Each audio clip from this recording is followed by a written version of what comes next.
pour la banlieue parisienne, c'est que, notamment pour la Seine-Saint-Denis et la banlieue Est, c'est qu'aujourd'hui, vous avez un double phénomène. Vous avez le phénomène qu'on appelle les bobos, c'est-à-dire des professions intellectuelles et libérales qu'on sent en première couronne, c'est-à-dire sur Pantin, Montreuil, Saint-Denis, avec des revenus confortables. Tout à fait. Oui. Et dans le même temps, on a toujours nos quartiers de grands ensembles. Moi, j'ai les Courtilières, Saint-Denis à les Francs-Moisins, par exemple, Aubervilliers, la Maladrerie. Et vous avez des concentrés de pauvreté et une ghettoisation de ces quartiers. Qu'est-ce qu'on a ?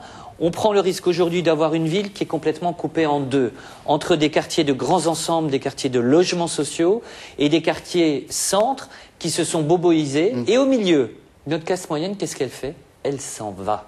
Elle s'en va, elle quitte nos communes. Elle quitte nos communes et elles vont plus loin, en Seine-et-Marne notamment. Donc les appels à la mixité, à plus de mélange. Mais c'est l'enjeu des prochaines années, c'est de maintenir cette mixité sociale. Oui. Et avec la loi Boutin, on encourage, on met encore plus dehors cette classe moyenne de nos villes et on se retrouve avec une minorité qui vit bien les bobos, une grande majorité qui est dans des grands ensembles, qui se ghettoisent et qui s'appauvrissent, et on a une classe moyenne qui s'en va.